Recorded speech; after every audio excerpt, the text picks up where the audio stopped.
eu olhei e falei, puxa, o que, que eu posso fazer diferente aqui? Quem são os melhores vendedores? O que, que esses caras fazem, né? O que, que eles conhecem? Como é que eles vendem? E eu comecei a mirar nos melhores, né? Isso que eu vou te dizer aqui me guia até hoje, né? Eu Uhum. sempre quis ser um bom. Então, quando eu cheguei ali, e sem essa definição, antes de chegar ali, eu também já agia dessa forma. Eu olhava e falava, quem é o cara bom aqui disso aqui?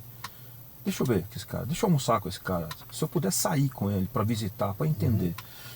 E eu vi o que os caras estudavam, eu vi o que eles, como é que eles se posicionavam, eu vi qual era a estratégia, eu falei, cara, mas pô, também posso fazer, né? E eu comecei a fazer e a consequência foi eu começar a ser convidado para algumas coisas. Então eu virei coordenador.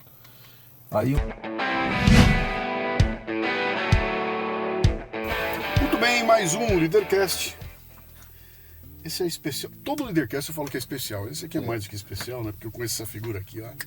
Faz tempo. Acabei de descobrir que eu não o encontrava há 21 anos, é isso? 21 anos. Cara, que doideira. Mas vai ser um programa legal. Começa com 3 perguntas, né? Que você não pode errar. Agora você chuta tudo as 3, tem que ser na lata. Seu nome, sua idade e o que você faz. Ô louco, se errar essa vai ser complicado, né? Então, primeiro, obrigado, Luciano. É um prazer imenso estar aqui, né? 21 anos depois, te dar um abraço. Você tem um papel. 21 quilos depois. Não, eu tenho mais do que 21 depois, né? Então, te dar um abraço depois de tanto tempo, né? Uhum. Foi prazeroso, então, obrigado, né? Meu nome é Cláudio Ribeiro de Jesus, né? Acabei de completar 50 anos, tem um mês de 50 anos. Cinquentão, Né? cara. 50, te conheci, tinha 18, Uhum. então tem bastante tempo. E hoje eu sou um homem de vendas, né? Um diretor de vendas, né? Da Vivo, né? Uma empresa bem conhecida. Empresa pequenininha. Empresinha pequenininha. Exatamente, né? Eu sou diretor de canais indiretos ali e atuo no mercado B2B Uhum. desde 2006. Comandando uma equipe razoavelmente. Quantas pessoas? Bom, diretas são 95 pessoas Uhum. e indiretas são 250 escritórios com 4 mil vendedores no Brasil. Não para de viajar? Não é isso? O tempo todo para lá e para cá? Primeiro, eu já morei em tanta casa que eu nem me lembro mais. E Mas vamos, segundo, você nasceu onde? eu nasci em Londrina, Paraná. Paranaense, eu não sabia que você era de lá, cara. Pé vermelho. É? Pé vermelho. Tem irmãos? Tenho irmãos, tenho o Rogério, né, que é o irmão do meio, e a Alexandra, que é a irmã mais nova, que de mais nova já não tem mais nada há algum Sim. tempo, né? E eles nasceram aqui em São Paulo, mas eu nasci no Paraná. O que seu pai e sua mãe faziam? Bom, meu pai era funileiro, né? Muita gente conhece o funileiro como aquele profissional que conserta carro, Sim, né? Mas sim. não, ele é o funileiro que mexia com aço, né? Então, quando você vai numa padaria, num açougue, que você vê aquela parte de aço, aquelas tubulações, meu pai, ele construía aquilo, né? E minha mãe era uma diarista, sempre foi uma diarista, né? E trabalhou durante muito tempo como empregada doméstica ou diarista. Qual era o teu apelido quando você era pequenininho? Cláudio Neguinho. Quando eu entrei na Álvaros, Cláudio Neguinho. em 1989, era Ribeirinho. Era o Ribeirinho. Era o Isso aí. Ribeirinho, Depois virou Ribeiro. Ribeirão, né? Era Ribeirinho. Depois, é. Mas você, o que o Cláudio Neguinho queria ser quando crescesse, cara? Puxa, Luciano, era difícil até sonhar naquela época, né? Porque um cara que, quando veio para São Paulo com aproximadamente 5 anos, ia completar 5 Você anos, veio novinho. bem muito novo, né? E a gente foi morar na periferia, né? Meus pais, né, vieram para fazer a vida aqui com uma criança nos braços, né? No colo. Então, em São Paulo, a gente morou em alguns lugares, mas em 1982 a gente foi lá para o Parque Residencial Cocaia, né? Que era um subúrbio, né? Nome bonito de dizer, mas era uma favela mesmo, que foi crescendo. Hoje é uma cidade. Tem gente que não sai de lá para trabalhar, para nada, porque tem tudo lá, né? Mas ainda assim é uma periferia. Então a minha vontade, na verdade, era mudar a minha realidade e sair dali. Porque quando a gente foi para lá, rua de terra, não tinha ônibus, então tinha que rodar 5 quilômetros a pé no meio do mato para pegar um ônibus. Estamos falando no começo dos anos 80. Anos 80.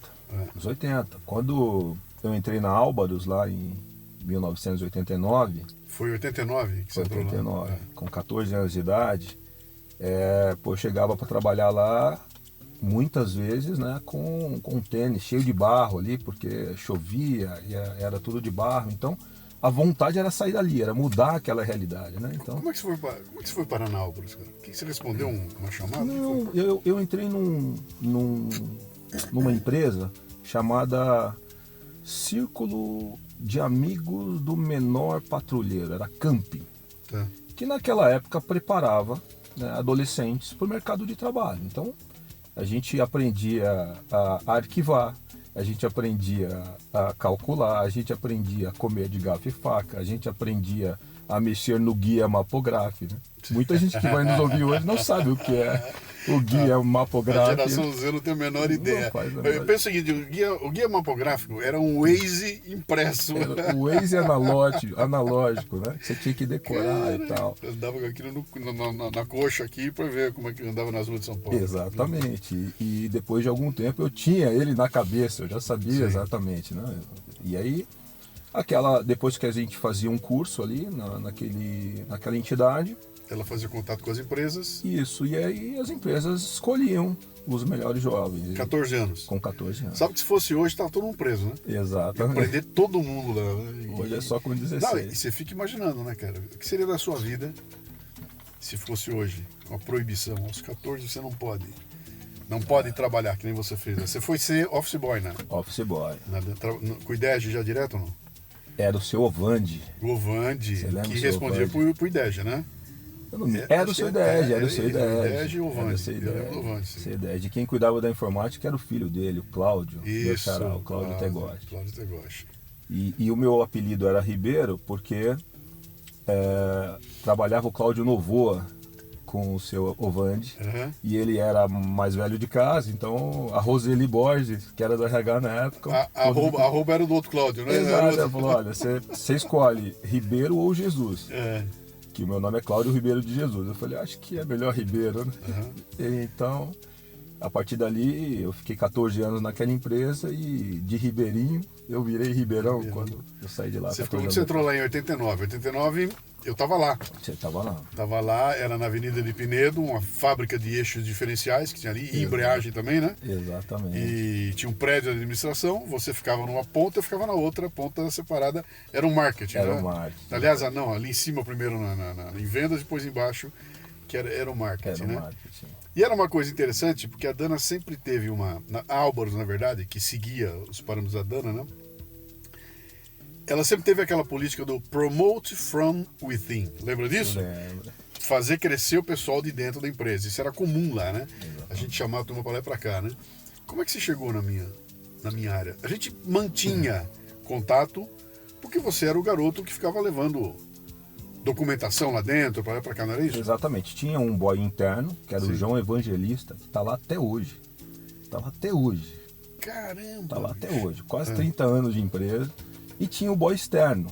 E eu era o boy externo. É. E quando eu acabava o trabalho externo que eu voltava, eu ajudava no interno. Então, muitas vezes eu ia realmente lá na área de vendas, eu ia lá na área de marketing. E, portanto, a gente se relacionava ali. Mas eu gostava do marketing porque era a área legal, né? Eu estava lá na controladoria, que não era nem controladoria, era tesouraria. Né? Isso Então, aí. Era isso tinha aí. ali o Dercy, tinha lá a Isaura, tinha Sim. lá o Serjão, tinha lá o Serginho. E essa turma me adotou. Então, na prática, eu aprendi muita coisa com eles, mas muita coisa mesmo, né? E como eu era, e sempre fui um cara muito curioso, né? Naquela época, você vai se lembrar, cada departamento tinha um computador. Tinha Era na verdade era o mainframe, tinha um terminal, Isso. não tinha computador pessoal, isso não existia. Não existia. O primeiro foi o meu, cara. Então. Eu levei um XT debaixo do braço e instalei lá. Então, e eu era curioso, porque eu quero mexer nesse negócio, né? Porque até então eu tinha conquistado a credibilidade deles com eles, né? Para poder mexer naquelas calculadoras Sharp, que tinha Sim. aquele rolo ali, né? E naquelas máquinas elétricas, Sim. né? Que só as secretárias tinham e tal. Então eu voltava para lá, né? Muitos office boys terminavam o trabalho e iam para o fliperama. Eu voltava para lá porque eu queria aprender ali com aquela Sim. galera, né? E ali eu me desenvolvi, né? Com algum tempo eu virei auxiliar de escritório, depois eu virei assistente fiscal, depois analista, trabalhei na controladoria, no setor fiscal, recebimento, faturamento. E um belo dia, a gente já tinha mudado, né? A gente mudou. Fomos pro Rocha Dali, né? Lá em Osasco. Lá em Osasco. Um predinho novo, um negócio bem legal lá. Exato. Então, eu já tinha algumas responsabilidades lá na contabilidade. Eu montei o escritório dos meus sonhos, cara. Aquele escritório era uma delícia. O marketing, um salão aberto, mesa de ping-pong, saco de... Nos dias atuais, seria inovador aquele escritório. Isso aí. A mesa de reunião era uma mesa de ping-pong. Isso aí. Né? Que tinha uso. Tinha uso, né? Tinha uso. E tinha um saco de murro para dar murro de lá. Pancada. E era um barato, né? Porque aquilo era completamente diferente de tudo que tinha lá, né? Mas aí nós estávamos com uma equipe, cresceu, porque a empresa expandiu muito e o marketing, que era uma coisinha, virou uma grande, porque nós trouxemos um produto que ia concorrer com a COFAP, né, cara? Anel de pistão. E aquilo fez, tem que aumentar. E de repente o marketing explodiu. Cara, eu cheguei no auge a comandar 66 caras lá, bicho. Então. Toda assistência técnica, tudo isso, né? E aí, por esse crescimento, a gente tava com deficiência. Ali precisava de alguém para cuidar dos fluxos de documentação e tudo mais. Das planilhas. E a turma tem olho. Então, quando você fala o seguinte, cara, em vez de ficar no fliperama, eu tava lá agitando, sempre tem alguém olhando. Isso não passa desapercebido, cara. Você tá sempre olhando, pô, aquele cara é caprichoso, aquele cara é assim. E eu não sei quem foi que me trouxe teu nome. Silvana Silva. Foi a Silvana. A Silvana que Silva. trabalhava comigo. Já trabalhava lá. Sim. E ela me convidou, né? Ela falou, olha, a área de marketing cresceu muito, tem um orçamento, né, das divisões. Sim. Pô, a gente precisava fazer os rateios, prestar contas ali a cada, não me lembro se era bimestre, trimestre. E você precisava de alguém para colocar no papel. Sim. Aonde a gente estava investindo, né? Ou aos olhos deles, né? Como era, gastando o dinheiro da eu era o cara que gastava o dinheiro que eles penavam para ganhar, né, cara? Puta, que dureza que era aquilo. Exatamente. E aí você topou? Aí eu topei. E aí, cara, não deu medo, não? Pô, total, né? Total. Mas tem uma coisa que eu aprendi ali, né? Na verdade, não foi ali. Mas depois eu falei, cara, é disso, né? Eu sempre gostei da mudança. Se tiver duas opções, ficar ou mudar, eu sempre quero mudar. Então, eu já estava há muito tempo ali naquela área administrativa, eu já tinha rodado quase todas. Né, 4 anos, né? Exatamente. Quando você veio trabalhar comigo, você tinha 18. Tinha 18. Tá. E comecei com 14. Então, eu já tinha passado ali por tudo. Tesouraria, fiscal, contas a pagar, contas a receber. Quando a gente foi lá para Osasco, o faturamento ficava dentro da fábrica, então ficava numa salinha lá dentro da fábrica, emitindo as notas fiscais que saíam, então não tinha mais para onde ir ali, né? Talvez uma carreira, né, em crescimento lá dentro mesmo. Só que a área de vocês, vocês naquela época, porque a gente entrava no prédio, né, da empresa e já tinha aquela sala, né, do marketing, era a base, né? Painel na parede, faixa. Eu falava, né? Pô, cara, trabalhar aqui deve ser muito foda.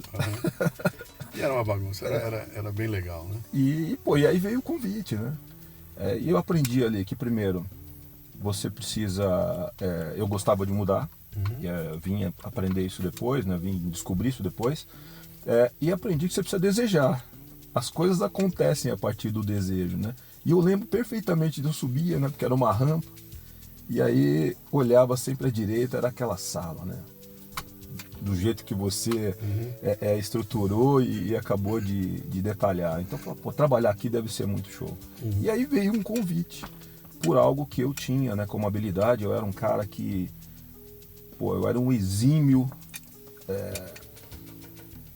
Planilheiro.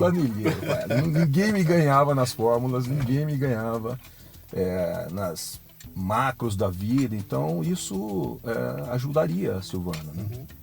E naquela época existia um desejo também da área de marketing de criar um sistema. Tinha até um programador lá que é meu amigo até hoje, mora na Austrália, o Marquinhos, você vai lembrar dele. Marquinhos, Marcos Souza. E aí eu entrei, né? E, pô, cresci, porque foi ali que eu escolhi o que eu queria fazer, né? Até então eu tinha começado uma faculdade. Então, como é que foi o choque, cara, quando você chegou lá e você saiu da água salgada para doce? Ou da doce para salgada? Então, mas ali eu decidi muita coisa, né? Porque eu cheguei lá, eu tinha acabado de casar, minha filha tinha acabado de nascer. Com 18 anos? Não, eu já tava com... Eu errei nessa conta, cara. Eu errei nessa conta, porque eu fui pai com 22. Então foi mais pra frente que eu entrei no marketing. Né? Eu tava com 21 lá. Mas eu me 21. lembro que era um garoto. Era um garoto. Vai ter que editar essa parte aí. Essa conta. Exato. E aí eu cheguei lá, tinha acabado de casar, minha filha tinha acabado de nascer. E eu tinha percebido uma coisa. Para crescer profissionalmente, ali, e depois eu descobri que nas outras empresas era igual, precisava estudar, cara. E eu tinha começado a fazer uma faculdade, mas não tive grana para terminar essa faculdade, né? Tinha começado ciência da computação, lá na Depinedo ainda. Mas eu não me encontrei no curso e também a grana estava muito curta, não deu para segurar.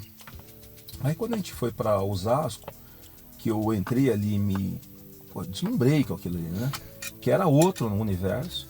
E eu via a turma da área comercial, a turma do marketing, de terno, gravata, carros bons, né? Tinha uma condição ali que era muito diferente da condição até então que eu vivenciava, né? Não que não existissem pessoas bem-sucedidas lá na área administrativa, mas eu não tinha acesso a eventos, acesso a clientes, acesso a... Você estava voltado para dentro da empresa, né? Você não tinha... E o marketing virado para fora, né? Muito pelo contrário. A gente de lá da parte administrativa fala, pô, esses caras gastam dinheiro pra caramba, como é que esses caras metem grana aqui? Chega tarde, sai cedo, porra. Cara, porra, viajam, isso, então... Eu olhava com outros olhos. E aí quando eu cheguei ali, eu falei, cara, isso aqui é um outro mundo, né? E a partir dali as coisas começaram a acontecer, né? A faculdade que eu comecei foi administração com habilitação em marketing. Então já me ajudaria ali a entender um pouco mais do conceito do que era o marketing. E a empresa te ajudou nisso? Sem dúvida, né? Tinha um conceito muito forte lá dessa coisa da educação, a gente não economizava, né? Não economizava. Curso tinha à vontade lá, né? À vontade. E isso, pô, eu já cheguei a te escrever, mas não te falar, né? Porque não tinha um curso que, pô, te levava e você não assinava na hora, você nem lia o que era. Né? E a faculdade era um negócio bacana, porque tinha uma métrica que eu recebia 60% de subvenção e se fosse aprovado lá com uma determinada nota, você recebia mais um bônus de 20%. Então, pô, a empresa pagava quase 100% da faculdade. Né? Então, eu falei, cara, se eu me dedicar, eu vou cursar uma faculdade, eu vou ser reembolsado e ainda posso conquistar, né, posições aqui na companhia, depende de mim. Né? Então, a partir dali, além da faculdade, todos os outros cursos relacionados à área de marketing, naquela época estava bem no começo o conceito do CRM, né, da implantação. Então fui em vários simpósios, fui em vários treinamentos para entender o que era aquele bicho. E tinha o Pedrão, né? O Pedrão era aquele louco também que chegou com uma cabeça completamente diferente, querendo mudar, querendo implementar, querendo trazer tecnologia, coisas novas. E o Pedrão também impulsionou bastante, né? Então eu pude ali começar uma carreira que, poxa, muito bacana. Quanto tempo você ficou lá? Eu fiquei ao todo 18 anos. Não, desculpa, ao todo eu fiquei 14 anos. Na empresa? Na empresa. Mas com a gente lá no marketing? 6 anos. 6 anos? Cara. 6 anos. De quando a quando foi? Você saiu em 2004? De 98 a 2004? A 2004. Tá. Eu fiquei lá. 2004 foi quando a empresa vendeu. Exatamente. Eu saí um pouquinho antes. Sim. Né? E eu acho que foi em função já da reestruturação. Chapter 11 nos Estados Unidos, tudo aquilo deu uma chacoalhada na empresa, ela vendeu a parte do aftermarket, né? Exato. E aquela área gigante que nós tínhamos lá virou um ovinho, porque passou a trabalhar só para a montadora, o aftermarket foi todo embora, Foi né? todo embora. E eu não me lembrava se você tinha ido embora junto ou se você foi embora antes. Eu fui embora antes, né? E foi um processo que é legal contar, né? Porque tanto você quanto o Pedrão, né? E eu conto disso para muita gente, porque não precisa ser traumático, né? Mas na época, pô, o Pedrão me chamou fora da empresa, a gente foi jantar. E ele falou, cara, vai acontecer, e falou sobre a reestruturação. E a gente vai ter que operar com uma quantidade menor de pessoas. Sim. E infelizmente você não vai seguir. Puta, eu até então, né, 14 anos de empresa, com uma cabeça que, pô, eu tinha que devolver para a empresa o investimento que ela tinha feito em mim. Eu falei, cara, pô, e agora, velho? Como é que vai ser isso? Daí ele, não, calma. Você tem 3 meses para você, se desenrolar, para você pensar, para você fazer o teu currículo. E a partir dali, Luciano, Cara, não foi traumático, porque se eu tivesse uma entrevista, eu ia na entrevista. Precisava falar que, porra, meu filho tá doente, Fingir, inventar alguma sim. coisa. Eu lembro de ter feito o currículo, mandado para ele, mandado para você. Vocês olharam, cara, tá uma bosta. Põe isso, tira isso, ninguém vai te contratar com isso. Então, foi bacana porque foi um processo que depois de 2 meses que a gente teve essa conversa, eu tinha sido contratado pela Moura, numa posição muito melhor, para fazer algo que estava mais relacionado, ainda não era na área de vendas, mas eu era apoio e gestão comercial. E quem me levou para lá foi um cara que, porra, também tem um papel importante na minha história, que foi o Marcelo Adorno, Sim. que já tinha trabalhado com a gente, estava lá há algum tempo. E ele falou, não, cara, tem uma vaga aqui que é a tua cara. E aí me levou para fazer entrevista. Aquela época foi uma época triste, cara, porque nós tínhamos construído um negócio sensacional, cara. Aquele departamento do nosso de marketing lá só não fazia chover, o resto a gente fazia de tudo. Aí a empresa tem um Chapter 11 nos Estados Unidos, assume lá um desses grupos grandões que fatia a empresa e vendeu o aftermarket aqui no Brasil, que era a maior área, né? E aquilo foi tudo embora e nós ficamos sem. Não tinha o que fazer ali. E eu fui obrigado a abrir mão de um puta monte de gente. Só que alguns eu chamei e falei, cara, você vai sair, monta uma empresa que eu te contrato. Lembra disso? Saíram, a gente fez.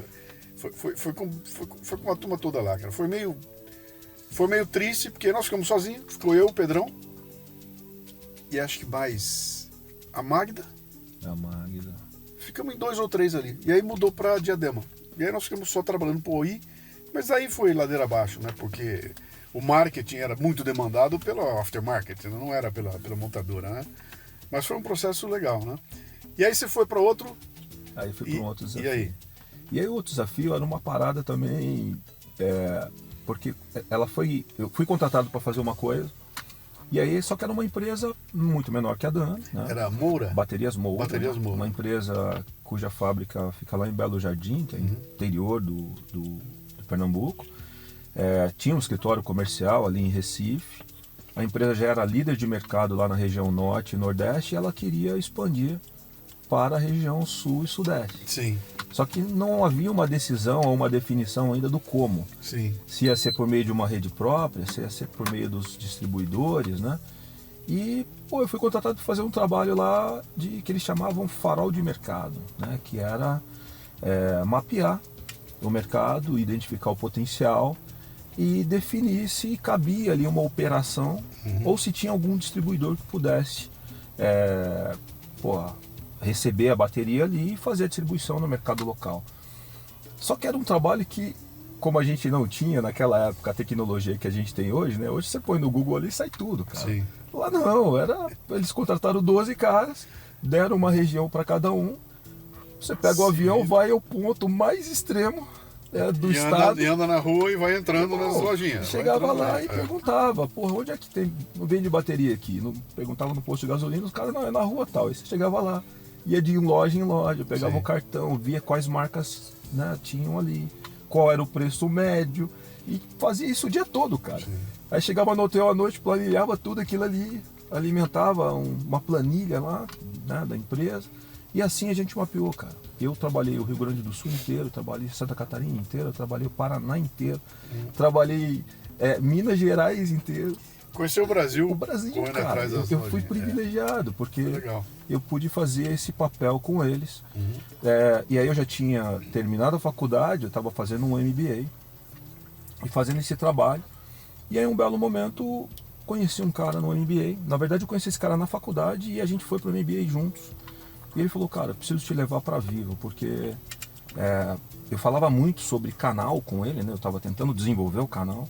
A gente abriu com esse trabalho 32 unidades avançadas, que ela achou melhor, né, criar uma rede própria de distribuição. Então a gente visitava desde o mecânico, cara, até o autoelétrico, até o distribuidor grande ali, então mapeamos tudo. Sim. E aí eles, não, vamos abrir pontos de venda, e aí você vai passar para a área comercial. E aí quando eu fui para o comercial, qual era o papel? Era ir lá, definir aonde tinha o potencial, alugar um galpão, contratar um gerente, contratar o time comercial, treinar Um centrinho de distribuição ali. Um centrinho de distribuição, Sim. organizar aquilo ali. A partir dali, a meta era minha. Uhum. E eu tinha que cuidar para desenvolver aquele negócio. Para resumir a história, em 2 anos a gente abriu 32 pontos de vendas. E eu cuidava da região sul, sudeste, que comparado com a região norte e nordeste eu tinha muito mais abundância, muito mais potencial para trabalhar.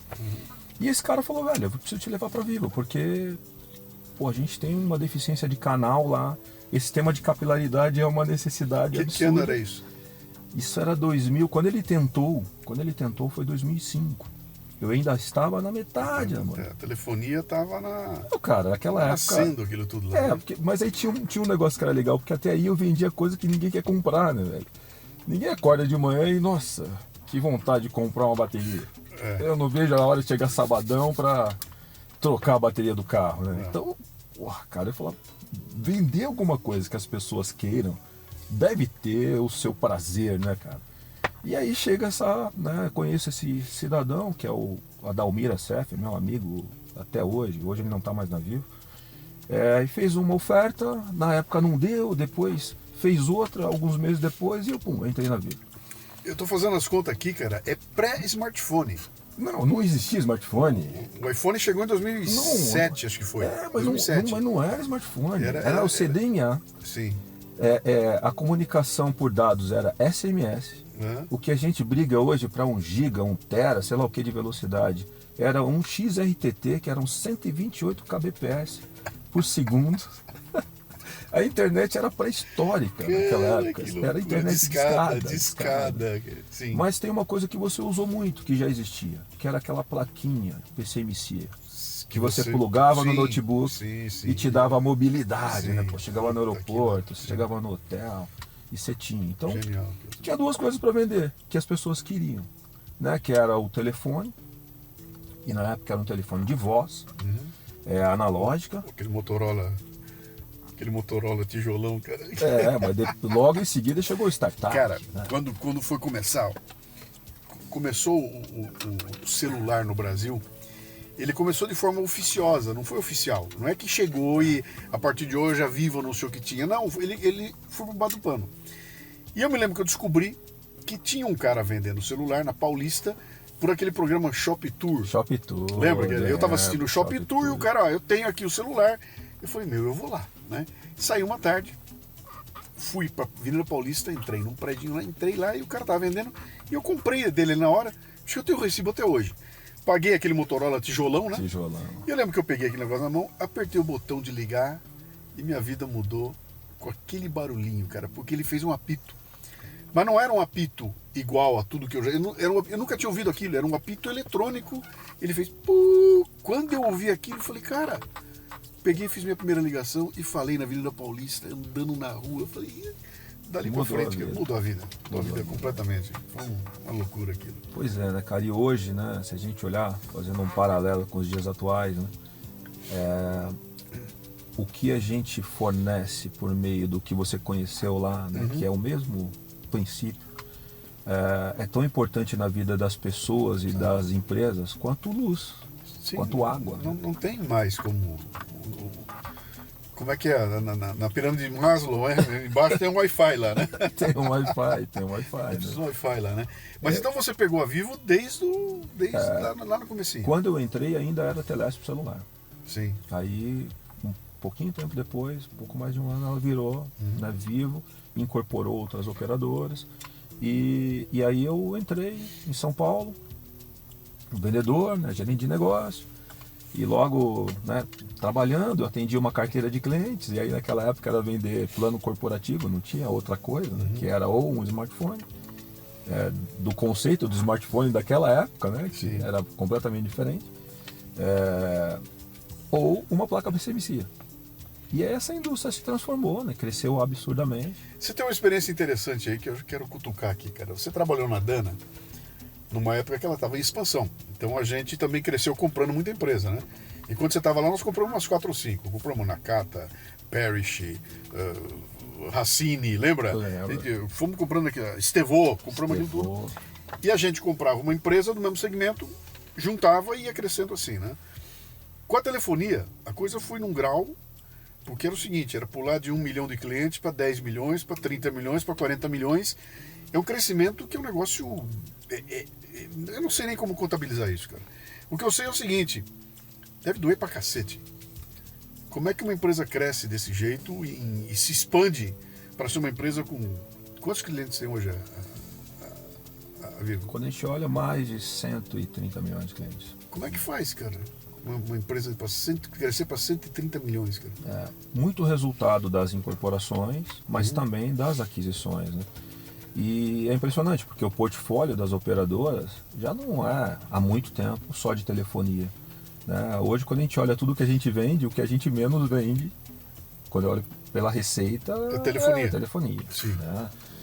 O posicionamento da Vivo, por exemplo, é de ser a maior integradora de soluções e serviços digitais da América Latina. E quando eu olho o portfólio, desde um micro e pequeno empresário até uma empresa gigantesca como um Santander, um Itaú, um Bradesco, a gente tem qualquer solução. Qualquer solução. Mas ali você entra na área comercial, começa a vender as coisas. E aí, bicho?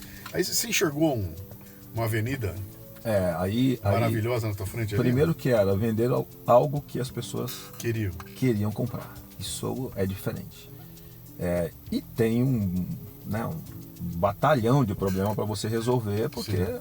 aquilo que a gente naquela época se propunha a entregar para funcionar dependia de muitas variáveis, como é até hoje, né? Então não era fácil, muito embora as pessoas quisessem, precisavam, mas eu olhei e falei, puxa, o que eu posso fazer diferente aqui? Quem são os melhores vendedores? O que esses caras fazem, né? O que eles conhecem? Como é que eles vendem? E eu comecei a mirar nos melhores, né? Isso que eu vou te dizer aqui me guia até hoje, né? Eu sempre quis ser um bom. Então, quando eu cheguei ali, e sem essa definição, antes de chegar ali, eu também já agia dessa forma. Eu olhava e falava, quem é o cara bom aqui nisso aqui? Deixa eu ver com esse cara, deixa eu almoçar com esse cara. Se eu puder sair com ele para visitar, para entender. E eu vi o que os caras estudavam, eu vi o que eles... como é que eles se posicionavam, eu vi qual era a estratégia, eu falei, cara, mas pô, eu também posso fazer, né? E eu comecei a fazer e a consequência foi eu começar a ser convidado para algumas coisas. Então eu virei coordenador. Aí eu tenho um amigo que tem uma empresa pequenininha e ele tem ali uma garota que eu não vou falar o nome aqui porque ela é o braço direito dele, né? Jovem a garota, geração Z, jovem, mas a menina é legal, sabe? E começou também assim, pequenininha, a empresa expandiu, tá grande agora e tudo mais, e ela é o braço direito. E a queixa terrível dele é o seguinte, cara, ela estabeleceu que chegou no limite e não vai, cara. Eu não vejo ela buscar coisa, ela não vem mexer o saco para fazer um curso, ela não vai atrás, ela estagnou ali vai ficar. Ele falou, sabe o que vai acontecer? Eu vou ter que mandar ela embora. Porque eu preciso de alguém que, cara, vem mexer o saco. Ela não vem pedir um curso para mim. E se ela pedir, ela vai ganhar o curso. Mas não tem essa visão do cara, deixa eu ampliar o repertório, né?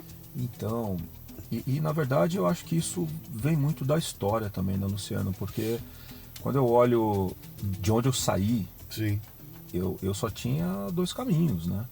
O mais fácil, e muitos dos colegas, dos adolescentes que viviam comigo, que estudavam no mesmo colégio público que eu estudei, escolheram o mais fácil. Sim. Tem muitos que não estão aqui, tem muitos que estão presos. E tem alguns que é interessante, cara. Se eu volto lá hoje, continuam lá. Só envelheceram, não fizeram nada, mas nada, para mudar a realidade, né? A realidade mudou em torno dele, mas ele não fez nada. E eu sempre quis mudar essa realidade. E aí quando eu entrei nessa empresa, não foi diferente na Dana, né? A curiosidade, eu queria. Eu falei, cara, tem uma avenida aqui, né? Se eu fizer mais disso, eu vou ganhar mais aquilo, né? Na hora que você aperta a mão do senhor variável pela primeira vez, você fala, pô, peraí, cara, se eu fizer mais disso aqui, eu vou ganhar mais disso aqui. Não é possível. Não. E a minha vida começou a ser transformada por meio do trabalho e por meio do estudo, porque eu nunca parei de estudar, né? Terminei o MBA o ano passado, não, retrasado, 23. Você já viu que eu tô meio ruim das contas, né? Então, Completei 50 anos há pouco tempo, Luciano. Daqui a pouco vai piorar. Me disseram que é só ladeira abaixo, mas... Já começou a cair a chave da mão? Não, ainda não. Daqui a pouco vai começar a cair, aí você vai saber o que é bom. Vai ver o que é bom pra tosse, cara. Então, cara, chegou uma hora que eu olhei e falei, velho, isso aqui pode mudar a minha vida e a vida da minha família, né? Porque até então, né, não que seja fácil hoje, mas era uma vida bem difícil, né? Você não precisou atropelar ninguém, você não precisou puxar o tapete de ninguém, você não. simplesmente partiu para aprender mais a respeito e sempre tem alguém olhando, Cláudio. Esse é o ponto, Cláudio. Sempre tem alguém olhando, cara. Ninguém passa desapercebido. Outro dia eu escrevi um texto, fiz um barulho no texto, cara. Eu tinha lançado um livro meu, Verdades e Mentiras, combinei com um amigo, o cara, vice-presidente na Unilever, né? Pô, quero te entregar o livro, marcamos numa padaria aqui em Moema. Padaria grandona, nunca tinha ido lá. Foi a primeira vez na padaria, cheguei lá, sentei eu e ele com o livro ali, pá, vai dar o livro você, quero teu autógrafo, não tem caneta. 2 meninas atendendo. Não tem caneta, chamou a menina, vem cá, você tem uma caneta aí? Não, a gente não usa caneta, a gente usa um. Então, mas me arruma uma caneta. Pera aí. Eu não sabia nem o que era. Sumiram e não voltou mais. E eu com ele, cadê as meninas? As duas em pé ali. Falei, escuta, cadê? Não tem caneta. Falei, cara, você perguntou pro caixa? Não tem caneta. Falei, desculpa, eu vou lá. Fui no caixa. Cheguei no caixa, eu queria uma caneta. Não tem caneta. E ela, eu te disse. Falei, cara, mas não é possível. Onde é que é o escritório de vocês aqui? Não tem caneta. Aí um cara que tava na fila me ouviu e falou, peraí, eu tenho, me emprestou a caneta. Eu fui lá, assinei e depois escrevi um artigo a respeito, né? Dizendo o seguinte, cara, na cabeça daquelas duas meninas não tá a obrigação de buscar uma caneta. Ela não faz isso. O negócio dela é anotar o pedido e entregar o pastel. Acabou. Fim. Agora, se uma delas fala o seguinte, não, pera um pouquinho, eu vou resolver esse assunto aí, não tem aqui, mas eu vou atravessar a rua, vou na banca de revista, impresso e entrego para o meu cliente. Ela não vai ganhar um tostão a mais por isso, mas sempre tem alguém olhando, cara. Sempre tem alguém olhando e vai falar, cara, olha a atitude dela. Olha a atitude de todo mundo e olha a dela, olha a dele, cara. Essa atitude aí eu quero pra mim. E vai ter sempre alguém que vai lá. Na hora que aparecer uma oportunidade, cara, o que eu vou buscar? As moscas mortas ou aquela que tem expediente? Eu quero do expediente, cara. E acaba vindo. Eu acho que é isso, porque na prática não tem nada sobrenatural. Eu sempre tive alguns princípios, né? Esse de querer ser um bom, então aqui sim. E aí querer ser um bom, porra, na hora que eu me tornava um bom, daqui a pouco eu era o melhor, alguém estava vendo, me convidava para fazer alguma coisa. E teve algumas coisas que eu desejei e provoquei também, né? Eu lembro que em 2007, a Vivo comprou as licenças para operar no Nordeste. Ela não operava no Nordeste e nem em Minas, nessa época. E aí ela começou a soltar os comunicados internos, né, que a Vivo tinha comprado, que ia em algum tempo passar a cobrir o Nordeste e tal, e que o recrutamento da equipe, né, da regional, seria feito parte interno e parte com a mão de obra local dos estados. Eram 6 estados do Nordeste. E eu tinha trabalhado pela Moura, que era de Pernambuco, tinha ido muitas vezes lá. Eu falei, cara, velho, deve ser legal você morar num lugar que as pessoas pagam caro para passar férias. E eu pensei nisso, eu falei, eu vou me candidatar, né? Na época eu falei com o meu gerente de vendas, eu já era um coordenador, e falei, pô, qual é a minha chance? Ele falou, cara, é um processo, você tá bem aqui, seu resultado, você se posiciona bem, escreve bem, fala bem, entra. Não tem nada garantido. Falei, pô, mas e se eu não passar dele? Não, aí você continua aqui. Eu falei, bom, beleza, então não tenho nada a perder, né? Só vou ganhar experiência. E foi o primeiro processo que eu me candidatei na Vivo para virar um gerente de vendas, né? Até então eu não sabia em que lugar que eu poderia cair do Nordeste. Mas pensar eu pensava muito em Recife e pensava em Fortaleza. E aí, pô, foi um processo extenso, cara. Demorou uns 4 meses, umas 8 entrevistas, até que me chamaram lá e, cara, você vai ser o gerente e você vai para uma outra área. Eu estava trabalhando com o governo nessa época. Você vai trabalhar com venda direta para cuidar das grandes contas e clientes nacionais que tiverem sede lá no Ceará. Então você vai para o Ceará, vai montar uma equipe e a sua regional vai ser Ceará, Rio Grande do Norte e Piauí. E eu não conhecia nenhum dos 3, cara. Né? E é preciso dizer também que nesse momento passa a contar uma coisa que é fundamental para ter sucesso. numa empreitada como essa, né, cara? É o apoio da família. Uhum. Né? E eu sou casado, né, cara? Não posso deixar de falar da Amábile, que, pô, é uma louca. Ela é uma louca, né? Porque ela também estava construindo a carreira dela aqui, né? Já estava trabalhando bem também. Uma transferência dessa é complicada, mexe com tudo, né, cara? As crianças estavam pequenas. Não tinha meu filho ainda, né? Ele tava, né? Ela estava ali grávida, ela engravidou e... Porra, cara, eu falei assim, olha, aconteceu, tem essa oportunidade, isso aqui vai trazer X a mais de dinheiro, só que se eu pegar o que você vai deixar de ganhar aqui, não vale mais, né? Não é mais do que o que eu vou ganhar lá. A renda do casal vai diminuir. Vai diminuir. Só que qual foi a conta? Pô, o custo de vida lá era menor. E a qualidade de vida lá era muito maior. Então eu falei, o todo pra gente vai ser muito bom, né? E a gente mudou, né? Meu filho pequeno, porque daí isso aconteceu já no ano seguinte. Minha filha já uma pré-adolescente, chegamos em Fortaleza, cara. E pô, foi a melhor coisa que a gente fez. Porque a partir dali, não só pelo lado profissional, mas o lado pessoal, a gente construiu algo que a gente não tinha aqui em São Paulo, né? Porque enquanto a gente estava em São Paulo, a gente estava em função de alguém, né? Ela é a mais velha da família dela, de 4 irmãs, e eu sou o mais velho de 3 irmãos. Então, a gente era meio que para-raio dos dois lados, né? Dos pais. Todo problema de família, a gente estava envolvido. Tudo que acontecia, a gente estava ali. E aos finais de semana, ou a gente ia jantar na casa de um, e almoçar na casa do outro, ou vice-versa. Cara, a gente chegou em Fortaleza, não tinha nada. Primeiro final de semana a gente, pô, e aí, o que a gente faz? A gente não sabia o que fazer. Então a gente aproveitou aquilo ali absurdamente. E a gente passou a entender o que era o convívio entre a gente, né, os filhos ali, num lugar que, pô, é fantástico, né, para morar. Eu fiquei ali 2 anos e 2 meses, aí me convidaram para ir para Paraíba, para João Pessoa, Johnny People. Sim. E aí mudou a configuração da regional e eu fiquei responsável por Paraíba e Rio Grande do Norte, que são 2 paraísos também para se morar e com muita oportunidade de crescimento. E essa aventura durou menos de 1 ano até me convidarem para voltar para São Paulo, numa gerência de vendas, que era para cuidar, era uma gerência de vendas nacional para cuidar de governo, dentro da área de marketing. Uhum. Eu ia definir estratégia para as licitações, fazer precificação, era o outro lado da mesa, né? Você foi pro B2B? Você estava no B2C? Não, sempre foi B2B, minha carreira sempre B2B. É verdade, você está com grande conta, tá? Sempre B2B. E aí eu fui para a área de marketing, né? Que é na Vivo quem faz a precificação, analisa a margem, a prova, não é o marketing, né? E se pegar dos meus 19 anos, tem 1 ano que eu fui gerente de marketing, né? Porque foi esse período. E aí eu fiquei ali, fiz um bom trabalho e a missão era dar uma cara mais comercial para aquilo. Porque era só análise, só não tinha uma estratégia, não tinha uma definição. E eu deixei de ter vendedores e passei a ter analistas, que analisavam os editais e a gente tinha que definir uma estratégia para ganhar. E pô, a gente ganhou muito, cara, mas muito. E isso me deu uma exposição positiva.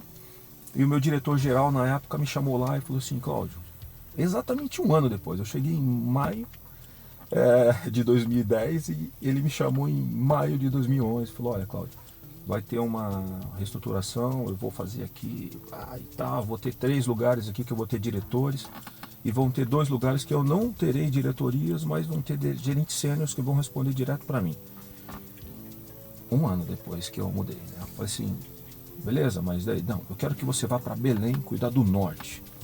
E eu vou te promover, você vai virar o gerente de divisão, que hoje é um gerente sênior, já foi superintendente. E você vai cuidar de tudo lá. Vai cuidar de venda indireta, governo, vai implantar fixa lá e tal. Belém do Pará. 1 ano depois de ter voltado, né, do Nordeste. Eu falei, bom, beleza, Silvio, eu só preciso falar com a minha esposa, porque... A gente saiu daqui, a gente foi para Fortaleza, a gente foi para João Pessoa, a gente voltou para São Paulo, ela tá trabalhando, ela tá bem melhor do que ela tava quando a gente saiu daqui. Ele falou, cara, legal, mas o que você acha que ela vai te dizer? Eu falei, eu acho que ela vai topar dele, então eu vou colocar seu nome como definido aqui. Você conversa com ela, se der algum problema você volta aqui falar comigo que a gente arruma alguma coisa. Eu falei, porra, arruma alguma coisa? O que é arruma alguma coisa? Aí liguei para minha esposa. e falei, amor, olha só, acabei de receber uma oportunidade aqui para aquilo que eu estava querendo. Dela, vai ser bom pra gente? Eu falei, vai. Dela, então, o que eu faço? Eu falei, bom, calma, é pra gente mudar pra Belém. Dela, não, beleza, vai ser bom pra gente? Eu falei, vai. Posso pedir demissão aqui já? O que eu faço? Eu começo a mexer as coisas? Ela não sabia para que lado ficava Belém no mapa, quanto tempo que seria, né? E aí a gente saiu, mudou para Belém. Ficamos 1 ano em Belém, graças a Deus, e muito trabalho, pô, realizamos muito lá também. Até que 1 ano depois, exatamente 1 ano depois, o cara que cuidava do Centro-Oeste pediu demissão. E aí me convidaram para assumir o Centro-Oeste, que era uma regional maior. Isso também é um negócio legal, porque quando eu cheguei no Norte, nesta posição de gerente sênior, o Norte era 4% do negócio, né, do Brasil. Então começava aquelas reuniões de resultado, cara. Sim. Começava por São Paulo, capital, interior, ia pra leste, ia não sei o que, Minas, lá. E, puta, 7 da noite, fala do Norte. Cara, o cara tava cansado de ouvir. Ele falou, porra, eu preciso aumentar a minha representatividade, cara. Não dá pra ser o último aqui nesse negócio. Não é nenhum menosprezo, mas aqui na prática são potenciais diferentes, né? Já eram e é. Então, quando eu fui pro Centro-Oeste, Centro-Oeste já rivalizava com o interior de São Paulo, já rivalizava com o Paraná, já tinha ali, né, uma outra condição. E eu fiquei ali 6 anos. Né, morando em Brasília? Morando em Brasília, mas no 3º ano o Centro-Oeste incorporou o Norte e virou Centro-Oeste e Norte. Né? A partir de Brasília? A partir de Brasília. Então eu passei a cuidar ali dos 12 estados. Bom, pelo menos você estava num hub, né? No hub. É fácil voar, né? De lá é fácil voar, né? Não, e Brasília é encantadora, cara. Sim.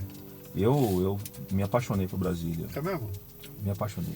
Se eu saísse da empresa hoje, eu voltaria a morar lá. É mesmo? Pô, muito, assim, a qualidade de vida é boa. Só tem um defeito, tá longe do mar. Para quem gosta do mar, como eu. Tem um lago gigantesco. Né? Cara, o lago tem mais de 100 km de perímetro. Então, eu adorei morar em Brasília e tenho muitos e bons amigos lá até hoje. Então, quando foi em 2018, eu fui convidado pelo trabalho desempenhado no Centro-Oeste Norte. Aí me chamaram para vir para o interior de São Paulo, cara. O diretor que tinha aqui em São Paulo, eu já tinha concorrido a um processo. Cara, é impressionante como essas empresas mudam gente, bicho. O tempo todo. Não, eu fiz alguns trabalhos para empresas desse tipo, né, desse nível aí.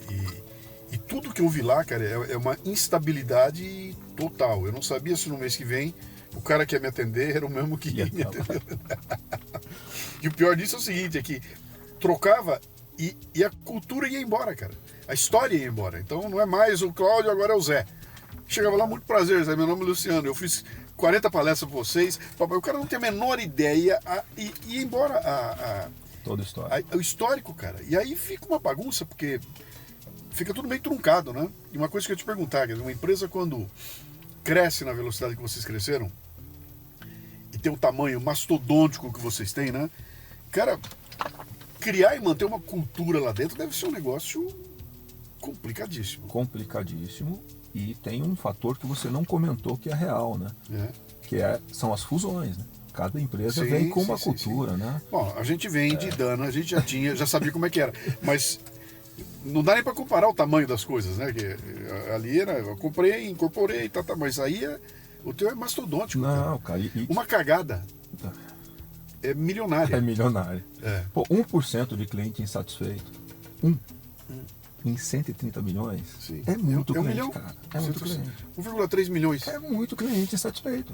Sim. Tem cidade que não tem 1,3 milhões de habitantes. Sim. Então, na prática é isso, mas... Eu fui fazer uma palestra para Azul. Você me lembrou um negócio legal aqui agora? Fui fazer a palestra lá e aí eu tava esperando para entrar e tinha uma apresentação dos caras lá, os caras conversando, não sei o quê. E aí pintou o lance da porra da balinha. Porra, não tem mais balinha, porque a balinha, não sei o que, papai. E o cara subiu lá e falou, vou fazer uma conta para vocês aqui, né? Quanto custa uma balinha? A balinha custa 10 centavos. Ele falou, perfeitamente. Só que a balinha dentro do avião custa R$1. Todo o processo para a balinha chegar é R$1. E são 55 milhões de balinhas por ano. vezes R$1, nós estamos falando de 55 milhões de reais. Quando chega nessa escala, a escala que você tá, cara, tudo é milionário, né, cara? Mas por que não tem essa bobagem? Não, porque essa bobagemzinha, vezes 100 milhões, não tem dinheiro no mundo que segure, né?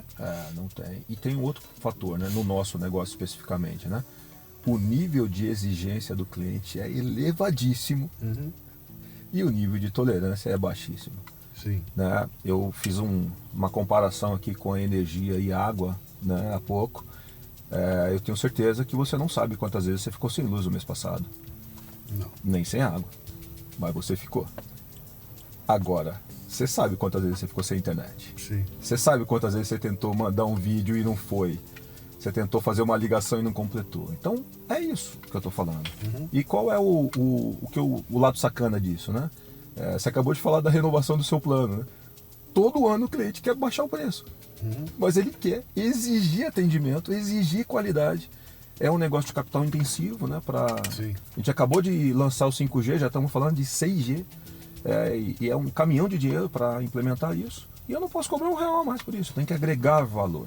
E todo ano que você renova, você quer baixar o seu preço, né? Então, é um mercado que, de fato, tudo é na escala, mas a gente precisa... E você tem um concorrente no teu cangote, né, cara? Porque no nível que vocês estão jogando, cara, o concorrente é muito parecido. Você vai falar, olha, ele é menor que eu sou maior que ele. Total. Mas peraí, bicho, ele também tem um iPhone lá, ele também tem um ali, ele também faz... É muito parecido, né? Você piscou, o cara... Não dá para menosprezar a concorrência, né? Os concorrentes são muito bons. E também não é um mercado que cresce, né? Quando você olha, você conhece alguém que não tenha um telefone móvel, falando de linha móvel? O último era meu pai, que o ano passado se rendeu, né? Que eu conhecia, do meu convívio. Sim. Todo mundo tem. Então é uma guerra de roubar monte. Né? Esse ano você está aqui, o outro ano você vai para lá, outro ano você vem para cá de novo. Market share. A guerra é só market share. Market share. E o que eu acho que a Vivo está investindo muito, né? E já se organizou há alguns anos para isso, que é entregar um portfólio maior.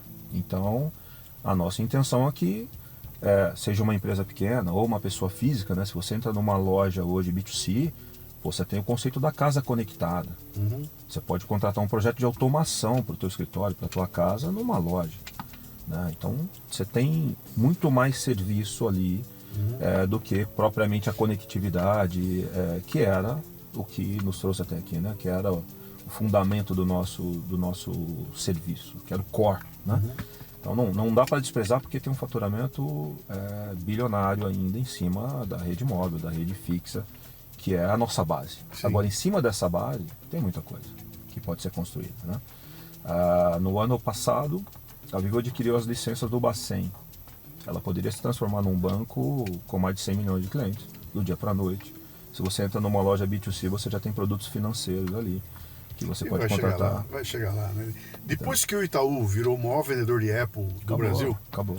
você olha aqui lá e fala, o que cabe tudo embaixo de uma marca forte, com uma estrutura como vocês têm, cabe tudo ali, cara. E aí muda também o seguinte, o Itaú é meu concorrente? Olha que negócio. Quem é meu concorrente? Não é mais a operadora vermelha, a operadora azul.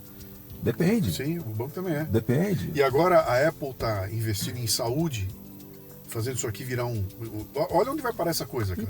Então na prática, é um hub de soluções de serviços digitais. Esse é o nosso posicionamento. E a missão é digitalizar para o propósito, né? Digitalizar para aproximar. E dentro desse conceito, imagino que dá para encaixar, para prover, para criar. Então, é um pouco da nossa diversão. Se eu quiser dividir ali, agora eu fiquei curioso com a Vivo, né? Se eu fosse pegar a Vivo e dividir ela em partes, eu imagino, deve ter uma parte de TI foda, porque a vida dela tá ali. Deve ter uma parte de infra foda. Deve ter um marketing comercial junto, foda, né? Porque ela precisa de mais isso aí, né? E a gestão desse povo todo? Quantos funcionários tem lá hoje? 33 mil funcionários gerais. E a gestão disso, cara? Tá num RH foda? Como é que é isso? Não, tem, você não falou, mas tem um RH foda. O que eu tava falando, o quarto pedaço da pizza aqui era gente, né? Tem uma área comercial foda, né? E lá dentro tem uma pirâmide. Então, se eu pudesse ilustrar uma pirâmide aqui, a base da pirâmide é composta pela diretoria que a gente chama lá de small, que são pequenas empresas, que é a que eu sou responsável. Acima dessa a gente tem lá uma que é Vivo One, e aí o corte é por faturamento, então são empresas maiores. Ficam comigo empresas que faturam com a Vivo até R$1.000, um pouco mais de R$1.000. Acima disso, tem uma outra diretoria, que é o Vivo One. Acima dessa tem o Top, que é dividido entre São Paulo e fora de São Paulo. E acima dessa tem o Corporate, que aí a gente atende as grandes contas, bancos, e paralelo a isso nós temos uma diretoria de governo, que é um outro negócio. O governo tem leis próprias, tem ele que faz o contrato, ele que determina o que ele quer e como ele quer pagar, então é um outro negócio que a gente também tem um foco. E dentro dessas diretorias de venda direta, né, que é desde o ano para cima, a gente tem verticais, né? Então tem uma diretoria lá, ou uma área dentro da diretoria que é responsável por bancos, que é financeiro. Tem uma outra que é só varejo, tem uma outra que é só indústria. Então a gente segmentou porque o cara que fala com o banco A desenvolve as soluções para o A, cara, entrega para o B, entrega para o C, entrega para o D, e você começa a criar serviços e produtos customizados para o segmento e área de atuação. Vai chegar também na pequena, porque na prática o cliente é um só, né? Cara, isso é muito grande. A complexidade disso deve ser um negócio muito... Uma convenção da Vivo são 2.500 pessoas. Cacetada, cara. 2.500 pessoas. Então. Eu fui fazer uma em Brasília e era uma empresa de telefonia. Eu não vou me lembrar agora. Se era TIM, se era... Faz um bom tempo isso. Eu não lembro agora. E eu cheguei lá, era aquela puta visão dos marqueteiros do futuro, né? Do futuro. No choque, me deram um palco 180 graus, que é uma bosta para fazer palestra. É muito ruim falar num palco de 180. Você sempre tá de costa para alguém. E é uma merda, né? Porque você, na tua frente, você abre o braço e captura a plateia aqui. Ali não, você tá sempre, né? E o cara teve a genial ideia, garotada, tudo garotada, de não botar cadeira e botar puffs. E a minha palestra era depois do almoço com o pessoal. Ah, meu Deus. Desafio. Novidade, estamos inovando. O pessoal no puff, deitado no puff, caído lá. E eu ali no palco, falei, meu não Deus. Não vai dar certo. Aquelas ideias malucas, né? Vem cá, vocês têm consciência do papel social total que uma empresa como a Vivo tem pro Brasil funcionar? Se der um pau na Vivo e ela parar, para o Brasil. Para o Brasil. Assim como as nossas concorrentes também, né? Eu digo, no tamanho que vocês estão... E Luciano, é triste usar esse argumento, né? Porque a pandemia, muita gente morreu na pandemia, Sim. né? Mas o que manteve as empresas funcionando, e algumas foram inclusive criadas, foram as operadoras de telecom, com toda a malha fibrada que já tinha, todos os clientes, toda a conectividade, que fez com que muitas empresas não parassem, né? E a recente tragédia que teve no Rio Grande do Sul mostrou, no momento trágico novamente, o quão é importante tecnologia, porque muitas empresas deixaram de existir ali. O cara tinha um servidor, tinha um rack ali embaixo de uma mesa ou dentro de uma sala, a prova de fogo, a prova de não sei o que, mas a água veio, cobriu. Sim. E ele não tinha isso replicado na nuvem em nenhum outro lugar, e a empresa deixou de existir, cara. Toda história. Então, são momentos diferentes, trágicos, que mostraram a importância que essas empresas, né, Vivo e as concorrentes, estão construindo para o país. Né? Como é que vocês fazem? Vocês têm lá dentro uma brigada de... Porque deve ter... Deixa eu fazer um paralelo meio bobo, mas ele funciona, né? Vamos usar Brumadinho. Tá bom. Né?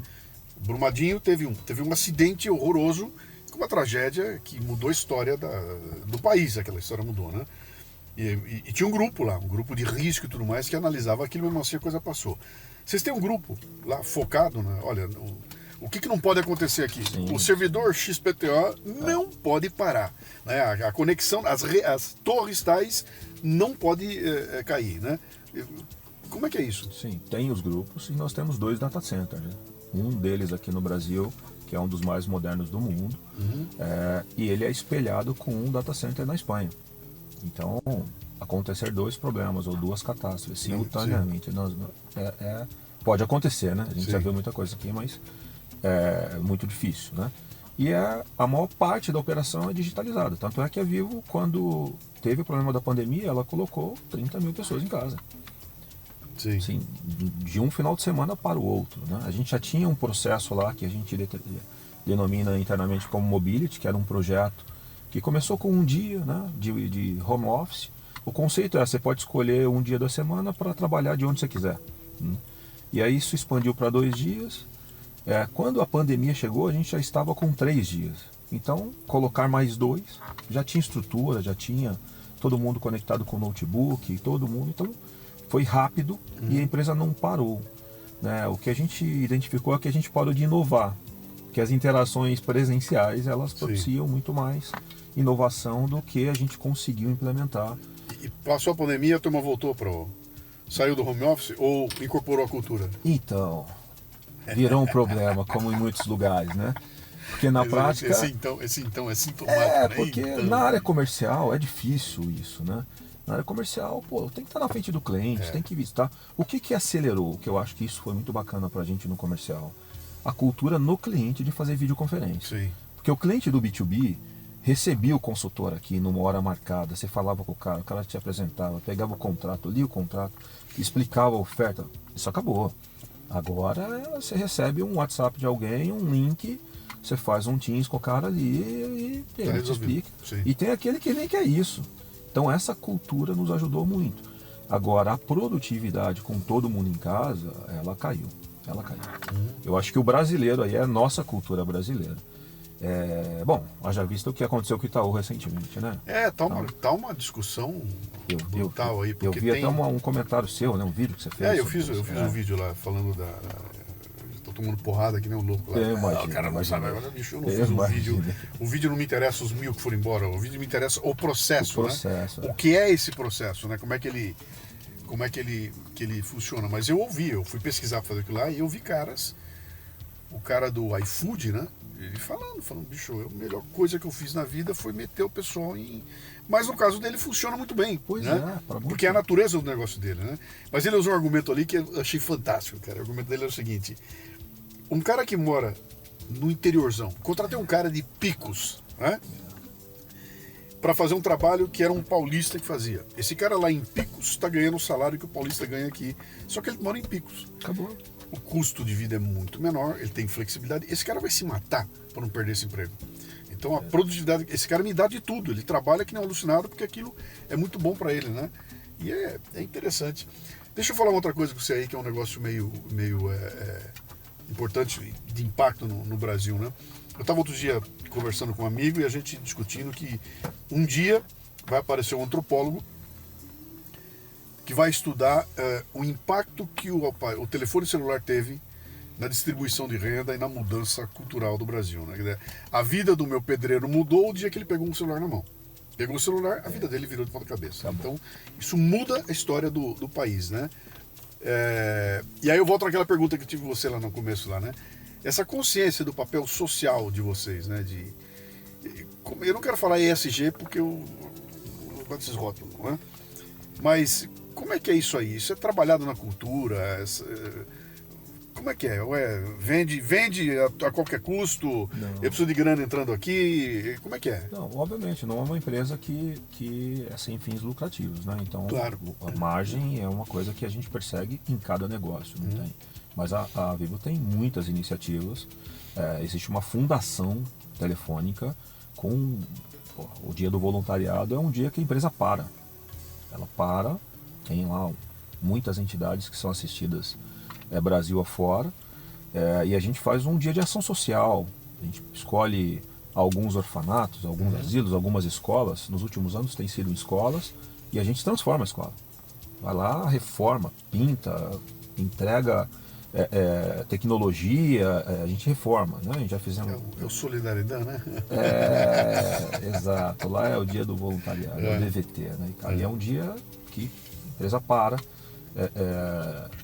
no Brasil. Então, assim, pensa colocar todo mundo, ou os voluntários, porque não é obrigado, ninguém é obrigado a ir, para se mobilizar e fazer. Então, essa é uma iniciativa. Fora isso, tem, né, várias outras, como o Recicle. Então, a gente tem vários pontos de coletas nas nossas lojas para poder pegar o lixo eletrônico, e é uma parafernália eletrônica que a gente produz, que a gente vende, que a gente negocia, e muitas iniciativas voltadas ao ensino, porque quando a gente olha o que a gente entrega, é o meio, né?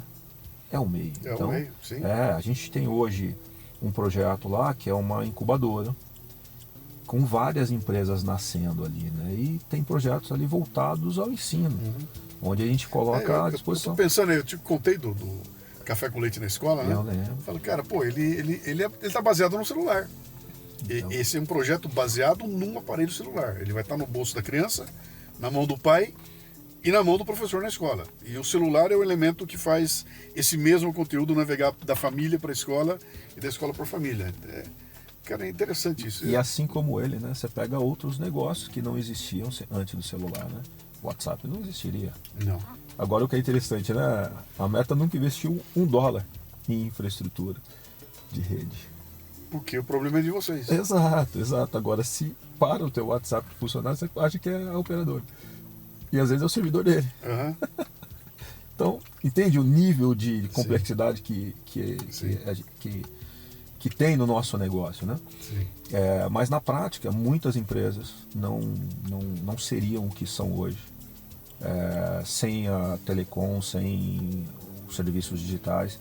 E, de verdade, é difícil entender ou encontrar algum negócio que vai perpetuar sem. Uhum. Não tem. Vocês estão trabalhando de alguma forma o conteúdo embarcado na... Quando eu compro o celular de vocês, ele vem com algumas coisas dentro, né? Como é que isso é feito? Uma vez eu fiz uma reunião, eu não vou nunca lembrar, cara, se era Team, se era Vivo, quem é que era, mudaram tudo aí. Mas eu fui lá e a ideia era que o podcast fosse embarcado. O cara comprava o celular, tinha lá um aplicativo, e no aplicativo tava os podcasts ali, né? Era um cara do Rio que tratava disso, acabou que não rolou, acabou não aconteceu lá, né? Mas o ter o conteúdo embarcado como um diferencial. Você tem que escolher entre o meu e o dele, cara, vem no meu porque eu tenho um conteúdo aqui que ele não tem lá, né? E não estou me referindo a streaming, eu estou falando de conteúdos de aplicação imediata aqui, né? Tem algumas pensando nisso iniciativas. em termos de agregar valor no produto? Tem sim várias iniciativas, mas eu acho que a gente, se eu comparar o quanto isso representa ainda no faturamento, tem um potencial gigantesco, Tem. né? Gigantesco. Então, o que a gente precisa de fato é encontrar esse conteúdo e que converse com os diversos públicos, né? Porque a Vivo trabalha muito a imagem da empresa, trabalha muito a comunicação com os diversos públicos que a gente se relaciona, porque na prática tem isso muito forte, trabalha muito a questão da diversidade e não tem como não pensar no conteúdo para o app. Se você, como cliente da Vivo, baixar lá o app Meu Vivo, você vai ver a infraestrutura que tem ali, a quantidade de conteúdo que muitas vezes você nem sabe que tem ali, porque você não fuça, você não olha. Então acho que tem um trabalho para gerar conteúdo e para comunicar também ao nosso cliente, que tem muito benefício ali, tem muito valor agregado, que você como pessoa física tem e como também pessoa jurídica, se você for um cliente B2B, também tem ali, né? Então na prática mas tem muita coisa para ser feita, cara. Claudio, se o Cláudio Neguinho chegasse aqui agora, entrasse aqui nessa porta e olhasse você aí, o que você ia falar pra ele, cara?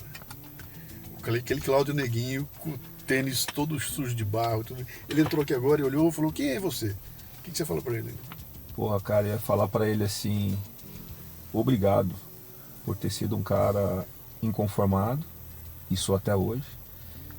Ser um cara determinado, que eu acho que isso em todos os momentos da minha vida, todas as dificuldades que eu passei, eu sempre acreditei que eu poderia mudar aquilo ali fazendo mais, Sim. Sendo melhor, sendo um bom, né? Você não se conformou nunca? Nunca. Você nunca se conformou? Nunca. E encontrei uma louca que me ajudou a aceitar as mudanças que a vida... Eu devia ter trazido ela aqui, cara, também, pra sentar com ela aqui e falar, vem cá, como é que acompanhar um maluco como esse aí, cara? Mas ela sabia. Só aquela história que você me falou, quando você chegou de Belém, ela falou, vai ser bom pra nós, eu vou. Ela já sabia que você não ia botar ela numa fria, cara, né? ela me perguntou, né? Vai ser bom pra nós? Não, e ela já sabia. Mas eu não sabia se ia ser. Mas bicho, eu ia fazer de tudo pra que fosse, sim, cara. Mas o sim. que eu te falei, como eu gosto da mudança, eu não vejo nada de ruim na mudança. Então, mas é o risco, né? Cara, eu sempre vou por risco. É o risco, cara. É o risco, cara. Eu me joguei numa coisa de risco. A vida inteira eu fiz isso também, cara. É o que você falou no começo lá, me atrai. Tem dois caminhos aqui. Tem um facinho que tá cheio de gente e tem um foda pra cacete. Eu quero foda pra cacete. Eu vou naquele ali, cara. Eu vou naquele lá. E olha só como é difícil explicar isso, né? Eu te disse que eu tenho um irmão e tenho uma irmã. Eu tenho um irmão que casou e mudou para um lugar. Ele nunca sai de lá. É? E ele acha que eu sou um maluco por ter mudado tantas vezes, né? 6 estados, 8 cidades diferentes, cara. E eu, se tivesse a oportunidade, mudaria de novo, porque eu sempre quero o novo. Sim. Né? Pô, a riqueza de cultura. Tem gente que conhece e decora as capitais olhando o mapa. Eu tive o privilégio de Não ir em só tá lá todas. como morar. E largou um monte de amigos em tudo quanto é lugar, Todo né? lugar, cara. Eu sou privilegiado, porque se eu perco um voo em algum lugar e eu vou ficar lá algum tempo, eu tenho sempre alguém para ligar, para falar, cara, vamos tomar um café, vamos tomar uma cerveja aqui, que eu vou ficar tantas horas, eu vou dormir aqui. Isso é um privilégio, cara. Isso é um privilégio, depois de tanto tempo. Que baita carreira, bicho. Tendo a origem. Que legal. Fico feliz. Pra mim é uma... Você é um indicador de sucesso meu.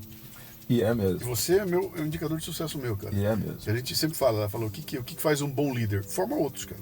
É Um bom líder, quando ele sai, ele deixa outros que seguem a liderança. Você tá indo bem assim, eu fico ultra satisfeito, cara. Cria. Não, é cria e de verdade, eu nunca escondi isso, já te escrevi isso um monte de vezes por diversas plataformas diferentes, cara. E eu sempre falei, velho, esse cara aqui, eu tive muitas pessoas que me ajudaram ao longo da minha trajetória, mas você foi num momento ali, cara, que era muito foda.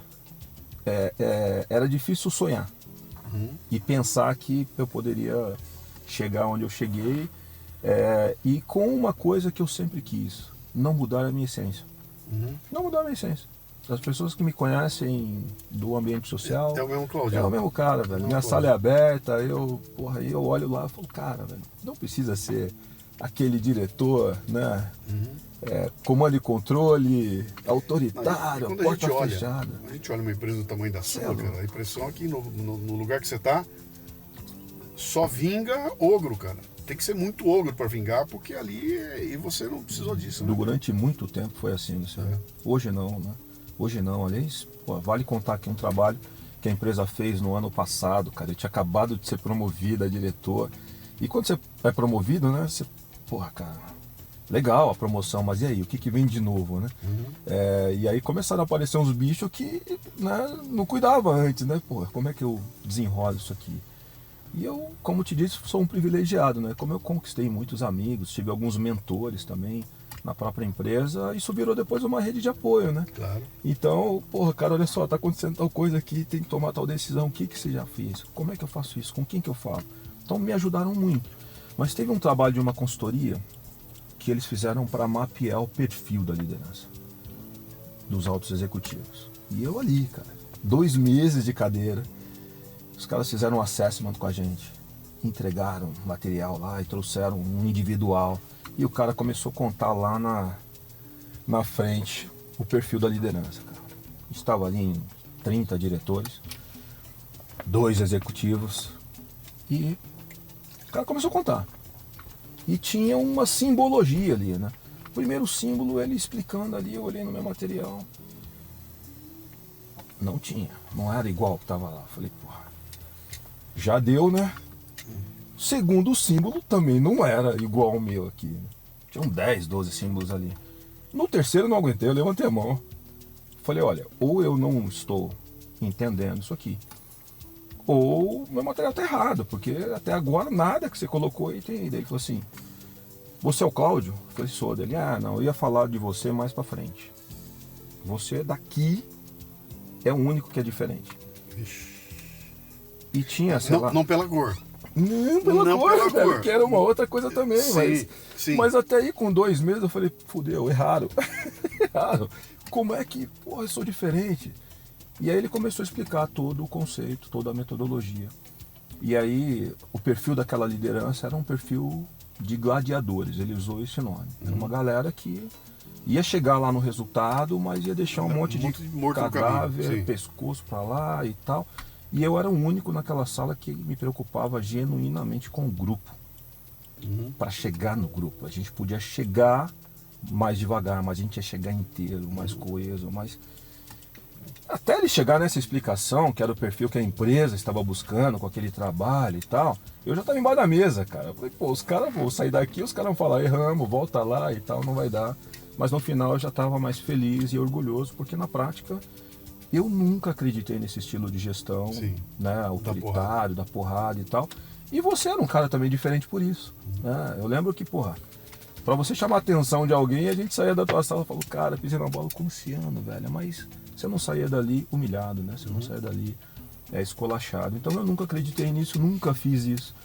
E cheguei até onde eu cheguei e espero conquistar mais desafios, sendo o cara que eu sempre fui. E aí quando você olha, quem é esse cara?